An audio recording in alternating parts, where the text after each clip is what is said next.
எந்த வீட்டில் பெண் கூச்சலிடுவாளோ அந்த இடத்தில் வறுமை ஏற்படும். கத்தக்கூடிய பெண்கள் சைக்கோ மாதிரி ஓன்னு கத்துறா. ஏன்னா சௌத்து நிசாயி ஹயாவும் பெருமானார் ஸல்லல்லாஹு அலைஹி வஸல்லம் சொன்னாங்க, பெண்ணின் குரல் கூட மறைக்கப்பட வேண்டியது. ஆனா ஒரு வீட்டுல ஒருத்தி கத்தி பேசுறான்னு சொன்னா அந்த வீட்டுல தரித்திரம் பிடித்து ஆட்டுகிறது. எந்த வீட்டில் தொழுகை முற்றிலும் இல்லையோ, பெண்களுடைய தொழுகையும் இல்லை, ஆம்பளையாவது சுன்னத்தான தொழுகையாவது வீட்டுல போய் தொழுகணும், தஹஜ்ஜத் தொழுகணும், எதுவுமே இல்லை. வீடு மா அஸாபக்கும் முஸீபத்தின் பபிமா கஸபத் ஐதீக்கும், உங்களை தொடக்கூடிய அத்தனை துன்பங்களுக்கு காரணமே நீங்கள் தான் என்று அல்லாஹ் சொல்கிறார். அல்லாஹ் தான் துன்பத்தை தருகிறவன், அல்லாஹ் தான் இன்பத்தை தருகிறவன், மாற்று கருத்துக்கு இடமில்லை. அதே சமயத்தில் அந்த இறைவனை துன்பத்தை தரக்கூடியவனாக இவனுடைய அந்த மாஹோல் சூழ்நிலைகள் மாற்றிவிடும். சகோதரர்களே, பனி இஸ்ரவேலர்களை தோல்வி அடைய செய்ய வேண்டும் என்பதற்காக, மூசா அலைஹிஸ்ஸலாம் அவர்களை வலுவிழக்க செய்ய வேண்டும் என்பதற்காக யூதர்களால் பெரிய அளவுக்கு சதித்திட்டம் தீட்டப்பட்டு அந்த பனி இஸ்ரவேலர்கள்ல முதலாக தரித்திரத்தை ஏற்படுத்தியவன் யாருன்னா ஷைத்தான் தான். அங்குள்ள மக்கள்கிட்ட மனித ரூபத்தில் சென்று அவர்களை நீங்க வெல்லணும்னு சொன்னா மதியால வெல்ல முடியாது. ஏன்னா மதியில பெரிய மதி மூசா அங்க இருக்கிறார். அதனால அவங்களுக்குள்ள ஒரு பெரும் குழப்பத்தை ஏற்படுத்த, தரித்திரத்தை ஏற்படுத்தக்கூடிய செயலை உங்களுக்கு நான் போதிக்கட்டுமா அப்படின்னு கேட்கிறான். கண்டிப்பா சொல்லுங்க, நீங்க அவங்களை அழிக்கிறதுக்கு நீங்க என்ன சொன்னாலும் நாங்க கேட்கிறோம், நீங்க யாருன்னு சொல்லி தெரியாது எங்களுக்கு, ஆனா நீங்க என்ன சொன்னாலும் நாங்க கேட்கிறோன்னு உடனே சொன்னா, அந்த போர் வீரர்கள் இருக்கக்கூடிய பகுதியில பெண்களை நிர்வாணமாக விடுங்கள் என்று சொன்னாங்க. பெண்களை அரைகுறை ஆடையோடு விடுங்கள், நடப்பதை பாருங்கள். அதே போல பெண்களை அரைகுறை ஆடையோடு அந்த இடத்துல விட்டாங்க. அந்த மக்கள் விபச்சாரம் செய்தனர், தரித்திரம் பிடித்து ஆட்டியது. அவர்களுக்கு வரக்கூடிய வெற்றியை அந்த தரித்திரம் தடுத்து நிறுத்தியது. சகோதரர்களே, இது அல்லாஹ்வினால் ஏற்படுத்தப்பட்டது அல்ல, இது மக்களே தனக்குத்தானே ஏற்படுத்தி கொண்டவைகள். பெருமானார் ஸல்லல்லாஹு அலைஹி வஸல்லம் அவர்கள் சொல்வார்கள், எந்த வீட்டில் நாயும் உருவமும் இருக்கிறதோ அந்த வீட்டில் மலாய்க்கத்துமார்கள் ரஹ்மத்தை கொண்டு வரக்கூடிய மலக்கள் நுழையவே மாட்டார்கள். அப்ப தரித்திரம் அங்க இருக்கும்னு அர்த்தம். ரஹ்மத் வரலன்னு சொன்னா அந்த இடத்துல பலியத்து இருக்கும். எந்த இடத்துல ரஹ்மத் இல்லையோ அங்க வந்து பலியத்து இருக்கும். பலியத்துன்னு சொன்னா தரித்திரம்.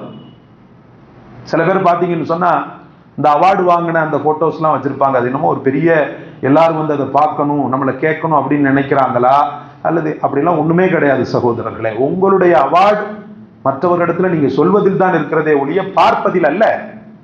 வீட்டில் வறுமையும் கஷ்டமும் கவலையும் ஒரு மனிதனுக்கு வேண்டுமாயின் அவன் உருவப்படங்களை வைத்துக் கொள்ளலாம். சில மக்கள் பெட்ரூம்ல வச்சா குழந்தை போட்டோ வச்சா குழந்தை பிறக்கும், எவன் சொல்லி கொடுத்தான்னு தெரியல. பெட்ரூம்ல வந்து குழந்தை போட்டோ வச்சா குழந்தை பிறக்குமா? சில பேர், நாங்க என்ன ஹால்லையா மாட்டினோம், வீட்டுக்குள்ள தானே வச்சோம், அதுவும் ரூமுக்குள்ள தானே வச்சோம் அப்படின்னு. அப்படி இல்லை சகோதரர்களே. பெருமானார் ஸல்லல்லாஹு அலைஹி வஸல்லம் எந்த வீட்டில் அப்படின்னு தான் சொல்லி இருக்கிறாங்க, எந்த வீட்டு ஹாலில் அப்படின்னு சொல்லல. எந்த வீட்டு ஹாலில், எந்த வீட்டு பெட்ரூமில் அப்படின்னு சொல்லல ரசூலுல்லாஹ். எந்த வீட்டில் நாய் உருவப்படம் இருக்கிறதோ அந்த வீட்டில் ரஹ்மத்தை கொண்டு வரக்கூடிய வானவர்கள் ஹராமாகிறார்கள், தடுக்கப்படுகிறார்கள் அப்படின்னு சொல்றாங்க ரசூலுல்லாஹி ஸல்லல்லாஹு அலைஹி வஸல்லம். மேலும் சொன்னாங்க, நல்ல காலம் கெட்ட காலம் இஸ்லாத்துல கிடையாதுப்பா, ஆனா நான் ஒருத்தனுக்கு கெட்ட காலம்னு சொல்லி சொல்லுவேன், அதாவது தரித்திரம் பிடிச்சவன் அப்படின்னு சொல்லி நான் சொல்லுவேன். யாருன்னு சொல்லி சொன்னாங்க சஹாபாக்கள், யாருன்னு சொல்லி கேட்டாங்க சஹாபாக்கள். சொன்னாங்க பெருமானார் ஸல்லல்லாஹு அலைஹி வஸல்லம், மன் தரக்க ஸலாத்தல் ஃபஜ்ர், ஃபஜ்ருடைய தொழுகையை யார் வேண்டுமென்றே விடுகிறானோ அன்றைய நாள் முழுக்க அவனுக்கு தரித்திரம் தான் அப்படின்னு சொல்லி சொன்னாங்க. இஸ்லாத்திற்கும் தரித்திரத்துக்கும் சம்பந்தம் இல்லை, ஆனா சில விஷயங்கள் இவன் செய்ததன் காரணமாக தரித்திரத்தை கொண்டு வந்துடும். உமர் ரலியல்லாஹு பத்தி ஒரு சின்ன ஒரு விசேஷம் ஒண்ணு இருக்குது. அது கிதாபுகள்ல நான் பார்க்கல, உலமாக்கள் சொல்லி தான் நான் கேட்டிருக்கிறேன். எப்படின்னு சொன்னா, ஹஸரத் பெருமானார் ஸல்லல்லாஹு அலைஹி வஸல்லம் அல்லாஹ்விடத்துல, ரப்பே எதிரிகளுடைய கொட்டம் தாழ முடியவில்லை, எனக்குன்னு சொல்லி ஒரு பேக் போன், முதுகெலும்பை நீ தர வேண்டும், ஒரு தளபதியை தர வேண்டும். தளபதி இந்த வீணா போன தளபதிகள் அல்ல, உண்மையான இஸ்லாத்தின் மிகச்சிறந்த தளபதிகளை தர வேண்டும், அதற்கு நீ தௌஃபீக் செய்யணும். யா அல்லாஹ், எனக்கு ஒண்ணு உமரை கொடு, அப்படி இல்லைன்னு சொன்னா அபூ ஜஹலை கொடு அப்படின்னு சொல்லி கேட்டாங்களாம். அப்பதான் ஜிப்ரீல் அலைஹிஸ்ஸலாம் அவர்கள் அந்த ஈமான அவருக்கு ஏற்படுத்தணும் அப்படின்றதுக்காக அல்லாஹ் ரப்புல் ஆலமீன் இந்த ரெண்டு பேர்ல யாரை நீ தேர்ந்தெடுக்கிறியோ அந்த நபருக்கு கொடுப்போம்னு சொல்லிட்டு இறைவன் சொன்னதாக சொல்லப்படுகிறது. அப்ப ஜிப்ரீல் அலைஹிஸ்ஸலாம் அவர்கள் முதலில் சென்ற வீடு அபூ ஜஹலின் வீடு. அந்த அபூ ஜஹல் எந்த நிலைமையில இருந்தான்னு சொன்னா, தூங்கிக்கிட்டு இருந்தான். எப்படி படுத்திருந்தான்னா கவுந்து படுத்திருந்தான். அந்த இப்லீஸினுடைய படுக்கை ரசூல் சொல்லுவாங்க, இப்லீஸினுடைய படுக்கை இந்த குப்புறப்படுக்கிறது, நரகவாதியின் படுக்கை குப்புறப்படுக்கிறது. நம்மள அறியாம நைட்ல படுத்துட்டோம்னா ஒண்ணுமில்லை, அந்த நேரத்துல குற்றம் பிடிக்கப்படாது. நாம படுக்கும் போதே என்ன செய்யக்கூடாது, குப்புறப்படுத்தக்கூடாது. இப்லீஸின் படுக்கை நரகவாதியின் படுக்கை என்று சொல்லப்படுது. அந்த படுக்கையை அவன் படுத்திருந்தான், டக்குன்னு என்ன செஞ்சுட்டாங்க, அவாய்ட் பண்ணிட்டாங்க. அதுக்கடுத்து உமரை போய் பார்த்தாங்க. உமர் வன் காபிரா இருந்தார், அப்போ வன்னெஞ்சம் படைத்த காபிராக இருந்தார், ரசூலை கொல்ல துடித்தார். ஆனாலும் சில ஒழுக்கங்கள் அவரிடத்தில் இருந்தது. அந்த வகையில உமரை சென்று பார்க்கும் போது அவர் இஸ்லாத்தை தழுவாமலேயே இஸ்லாமிய படுக்கை ஒரு கழித்து சுன்னத்தான ஒரு கோலத்தில் படுத்திருந்தார்.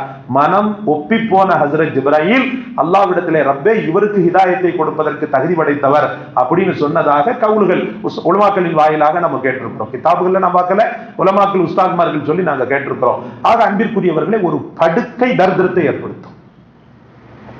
எந்த வீட்டில் பெண் கூச்சலிடுவாளோ அந்த இடத்தில் வறுமை ஏற்படும். கத்தக்கூடிய பெண்கள் சைக்கோ மாதிரி ஓன்னு கத்துறா. ஏன்னா சௌத்து நிசாயி ஹயாவும், பெருமானார் ஸல்லல்லாஹு அலைஹி வஸல்லம் சொன்னாங்க, பெண்ணின் குரல் கூட மறைக்கப்பட வேண்டியதுன்னு. ஆனா ஒரு வீட்டுல ஒருத்தி கத்தி பேசுறான்னு சொன்னா அந்த வீட்டுல தரித்திரம் பிடித்து ஆட்டுகிறது. எந்த வீட்டில் தொழுகை முற்றிலும் இல்லையோ, பெண்களுடைய தொழுகையும் இல்லை, ஆம்பளையாவது சுன்னத்தான தொழுகையாவது வீட்டுல போய் தொழுகணும், தஹஜ்ஜத் தொழுகணும், எதுவுமே இல்லை, வீடு தொழுகையற்ற வீடாகவே இருக்கிறதுன்னு சொன்னா அந்த வீட்டில் இப்லீஸின் கொட்டம் அதிகமாகும் சகோதரர்களே. அதுக்கு பாசிட்டிவானதுன்னு சொன்னாங்க ரசூலுல்லாஹி ஸல்லல்லாஹு அலைஹி வஸல்லம். எந்த வீட்டில் சூரா பக்ரா ஓதப்படுகிறதோ அந்த வீட்டை ஷைத்தான் அதனுடைய முற்றத்தை கூட நெருங்குவதில்லை என்று சொன்னாங்க. அதனால ஏதாவது ஒரு நேரங்கள்ல சத்தமிட்டு சூரா பக்ரா ஓதுங்க. ஒரு மாதிரி வீடு இருக்குது, ஏதோ ஒண்ணு ஒரு சம்திங் ராங் அப்படின்னு சொல்லிட்டு தொடர்ந்து ஏதாவது ஒரு கவலைகளும் கஷ்டங்களும் நோய்களும் நொடிகளும் நொம்பலங்களும் தொடர்படியான ஆஸ்பத்திரி செலவுகள் இருக்குன்னு சொன்னா ஏதோ ஒண்ணு ரஹ்மத்திற்கு மாற்றமாக இங்க இருக்கிறது, ஷைத்தானுடைய ஆக்கிரமிப்பு இருக்கிறது என்று நீங்களா டிசைட் பண்ணி நீங்க என்ன பண்ணுங்க, சூரா பக்ராவை சத்தமிட்டு ஓதுங்கள் சகோதரர்களே, சத்தமிட்டு ஓதுங்கள். அப்படி நீங்கள் ஓதும் போது ஷைத்தானுக்கும் தரித்திரத்திற்கும் வேலை இல்லாமல் போய்விடுகிறது.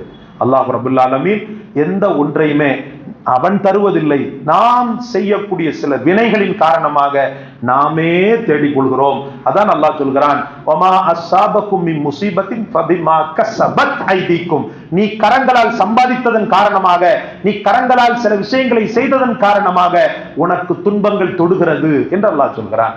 அல்லாஹ் அப்படிப்பட்ட ஒரு சூழல் இல்லாமல் நாம் செய்யக்கூடிய அனைத்து காரியங்களும் ரஹ்மத்தை மட்டும் நமக்கு தரட்டுமாக, பரக்கத்தை மட்டும் தரட்டுமாக, தௌலத்தை மட்டும் தரட்டுமாக.